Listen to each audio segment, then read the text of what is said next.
lepo pozdravljamo pred to knjigo Romana Leljaka Špiclji udbe, ki razkrinja eno največjih, če ne največjo tragedijo slovenskega naroda v 20. stoletju. Roman Leljak se je svojo raziskovalno akribijo, predvsem pa z neverjetnim pogumom in zavezanostjo resnici, lotil izredno bolečega področja. To je njegova 48. knjiga, glede na to, da je po Dantejevih besedah njegovo življenje nekako v zenitu. Pričakujemo še kakšno in kaže na to, da Roman Leljak to problematiko komunizma v Sloveniji zasleduje, odkar so se pokazale možnosti, da se to naredi, in neprekinjeno. Govorimo v bistvu se delo Romana Leljaka sploh sooča z največjo tragedijo slovenskega naroda v 20. stoletju, ki pomeni implantiranje komunističnega oziroma pseudo-komunistično-socialistično samoupravnega modela, kot se je ta skozi leta razvijal v našo domovino. Dokazov žal je nemalo. Dokazi ležijo najprej na 600 grobiščih, tako rekoč ga ni koščka te svete slovenske zemlje, kot je pel Župančič, blagor si zemlja slovenska, sveta si zemlja slovenska in blagor komor plodiš, ki bi ga človek ne odprl in ne našel neke kosti. Drugi dokazi seveda za to tragedijo pa ležijo v arhivih in nekaj tega je danes tukaj pred nami. Torej, tu je ogromno imen, popisanih je nekaj 10.000 ljudi, ki so se v takšnih ali drugačnih razmerah znašli pred temeljno človeško dilemo, kot jo poznamo od časov, ko smo vstopili v civilizacijo in ko Slovencev in slovenskega naroda še nikjer ni bilo, niti ni nihče slutil, da se bo iz, bi rekel, Slovanov, ki so prišli, starosledcev, ki so tukaj bili, kdaj nekaj podobnega, kot je slovenski jezik oblikoval. Dilema je tista, ki človeka kot takega, kot misleče bitje določa. Krščanska vera pa ima zanjo zelo jasen korelat, namreč, če se bom odločil za to, da bom grešil, ali pa se za to ne bom odločil.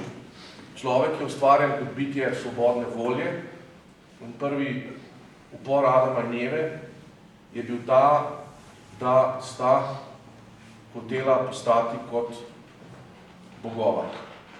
In sta se odločila zoper Boga in zoper etiko in zoper vse. To je odločitev, ta knjiga Špiclji udbe, predstavljate si imena, ki so v njej. Vsako ime je prineslo takšne in drugačne dileme, odločitve. Ko človek vstopil v mrežo, je stopil z zavestjo, da iz nje ne more več.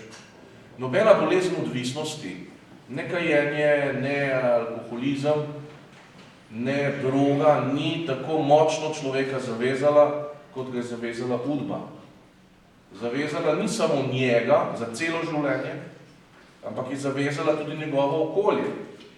In ni zavezala samo njega za celo življenje in njegovo okolje, ampak je zavezala tudi njegove žrtve.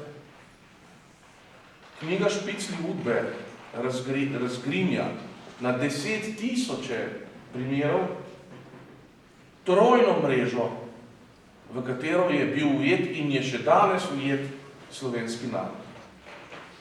Najprej je to mreža tistih, ki so ta zločinski sistem, kajti udba je bila del zločinskega sistema in zločinski sistem ne v teoriji, ne v praksi, sploh ni mogel obstajati brez udbe. Lenin je najprej postavil obveščevalno službo.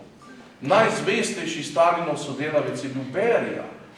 In Berijeve slike, najbolj reprezentativne so tiste, ko drži Stalinovo hčerko v rokah. In Berija, če gremo k drugemu totalitarizmu, Stalin je Berija nekovalno imenoval moj mali Himmler.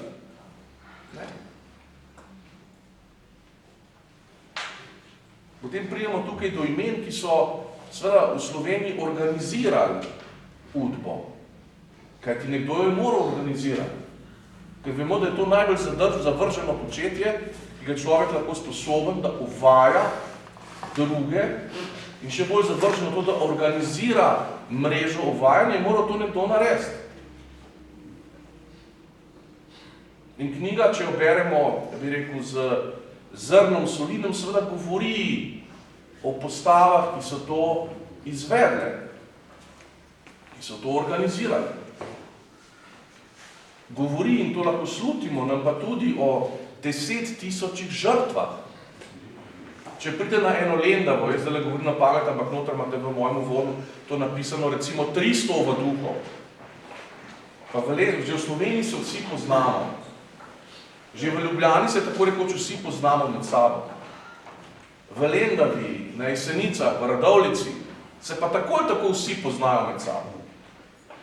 Se pravi, so bile v teh krajih ljudem dostopne, oziroma udbi dostopne vse informacije o ljudeh. In udba jih je izkoriščala z enim samim namenom. Z enim samim namenom, in to je z namenom, ki ga ima še danes, da si ohranjajo tisti, ki so to udbovsko mrežo organizirali, večno oblast. Tej udbovski mreži pobegati je bilo težko.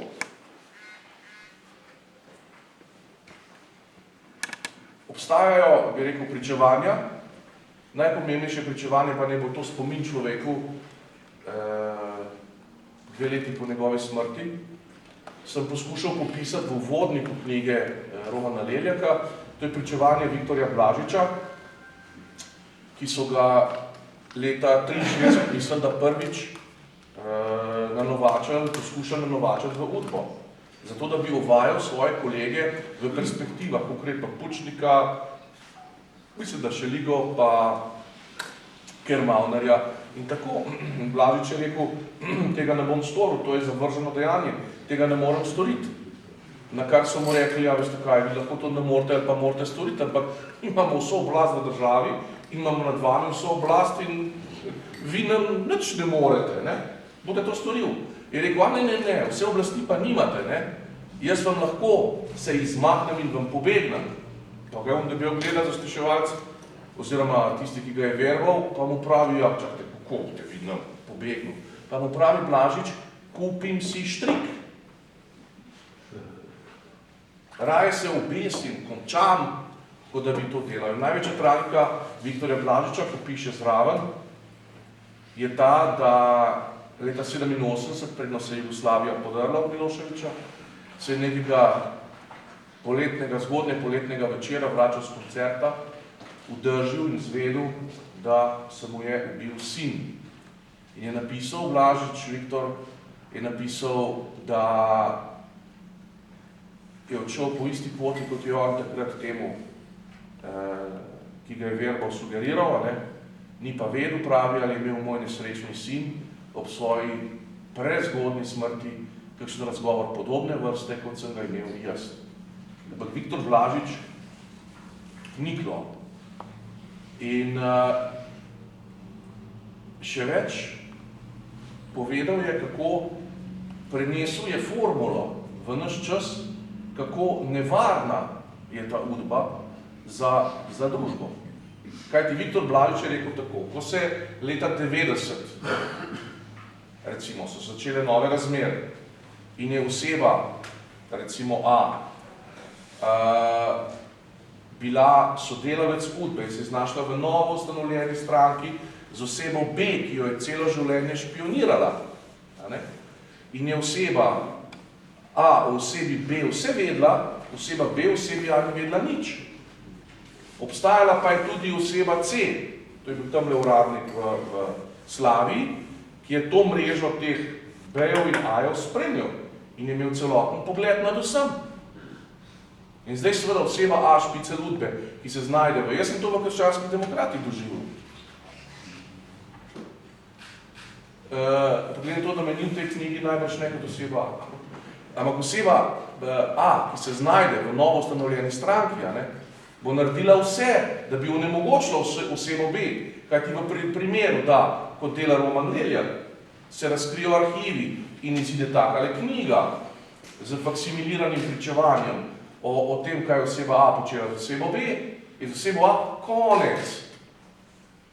Seveda, oseba A tega ni počela zase, počela je za osebo, ki se dela tamle v Slaviji, C, in za osebo, in spet smo nazaj, ki je vse to organizirala v imenu, bi rekel, koristi tako imenovane Udbe in Kučanovih ljudi. Ko sem že oddal, mi je zelo ugleden ta uvod Leljakovo knjigo, je zelo ugleden zgodovinar rekel, ja, ampak izpustil si pa bistveno osebo, ne, se ta oseba B, ki je držala vse to gor, C, B, A, vse vedela, vse razporejala, se še danes dela, tam v slovu ga najdeš, ko se dobiva z Milanom Kučanom in se menijo, kako bo zdaj organizirali, ne vem, Jankoviča potem bo organizirali, Rabiško potem bo organizirali, Medrendorferjev pristop potem bo organizirali, Cerarje, to, vse deluje še vedno, Zdenko Roka. Od leta 1945 do leta 2016, 11. februar, tukaj. In napisal knjigo, v kateri je povedal, kako oni to delajo. In ne samo, da Leljakova knjiga prinaša neko poročilo o nekem zlu, ampak Leljakova knjiga prinaša ogledalo pred Slovence. Je vabilo za katarzo. Mi smo še vedno sužnji istega sistema. Nič se še ni spremenilo. Tisti, ki so odrejali tele, ki so tukaj noter, navedeni, da špionirajo okrog, še danes to počnejo. In to je povabilo k dragocenost Leljakovega dela nasploh. Predvsem pa te knjige je povabilo k neki globi katarzi slovenskega naroda. To je ena najpomembnejših knjig, ki je izšla. Čeprav kot Biblija govori več jezikov. Kakšni so bili blazno prestrašeni, užaljeni, tudi jaz sem jih slišal, ja, da je pa Leljak rekel, pa da je ta noter. Vse to je čisto vseeno.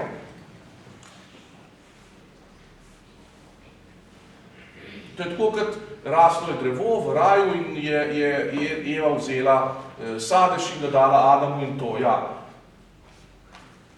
To nam hoče nekaj drugega povedati. In v tem hoče nekaj drugega povedati, je neskončna dragocenost te knjige. Hoče nam povedati, kako zločinski je bil sistem, ki je to vzpostavil, ad ena in ad dve, da se ta sistem nikakor ni poslovil. Tukaj je. Zdaj imajo dvotretinsko večino, zato kavarna slon miruje. Čeprav neki berem na Požar reportu, da spet šibajo po kavah. Ampak čim bojo volitve, bo kavarna slon spet zalaufala. In bojo ljudje, ki so tole organizirala, ki bi lahko Leljaku rekel, poslušaj, zakaj res pa nisi navedel, se to daš copyright. To je naše delo. 20 let se jaz matram, da so to mrežo ti momenti in besedo ne umeneš. To je copyright, Ja, seveda, Da bi se moral pokloniti, to je zločinsko delo, To je tako, kot človeka ubiti, se ga ne moreš kar ubiti, kar tako priješ bum, Moraš načrtovati, počakati, kupiti pištolo, vse to, Tle je ogromno dela noter, ki ga je država plačevala, To je recimo copyright zdaj karotarja, In ko bo potrebno, bojo ti ljudje spet zacirkulirali, Spet se bojo pisali seznami, Spet se bojo delali analize, In v tem je, ne v tem, da je noter ime, ki je pač noter, Jaz mislim, da se tudi, to je moja osebno mnenje, da si Udbi lahko tudi se, pa če si bil kdaj v partiji, če si te zaprl, si zame čist, ker si pač odslužil. si lahko odslužil na svoje načine. Večina jih ni. Ampak ni to zdaj, cirkus, ki je ta noter, pa moj oče je noter, pa gor, pa dol. Ne, to je napačno branje te knjige. To knjigo se bere, da se vidi, kako so te mreže, kako so ljudje najbolj zločinski je to lahko zamislil. Moralo je priti 20. stoletje. Toliko kritizirajo cerkev. Ja, prostite, cerkev je bila 1000 let tukaj. A je kdo v enem samem arhivu, ki so vsi odprti za 17., 16., 18., 19., 15., 14., 13., 12., 11. in 10. stoletje najdel en sam primer nečesa takega? Ja, ni. Ja, zakaj? Zato, ker tega ni bilo. Zato, ker nihče ni pomislil, nihče si ni upal poseči v intimo atoma, kot se reče, in se polotiti tako zločinske misli, da boš ti 10.000 ljudi instrumentaliziral za to, da bojo uvajali druge, da jih boš zlorabljal, izkoriščal, izsiljeval in zlomil in uničil. Koliko je tukaj alkoholikov, koliko je samomorov zadaj, koliko je ločitev. Jaz sem, ne bom imela, da ne bomo šli na sodišče, jaz sem padel dol. Najbolj čistanih, znanih pisatelj, ki sem ga jaz od svojih srednjih šolskih let častil, tako in on ni bil.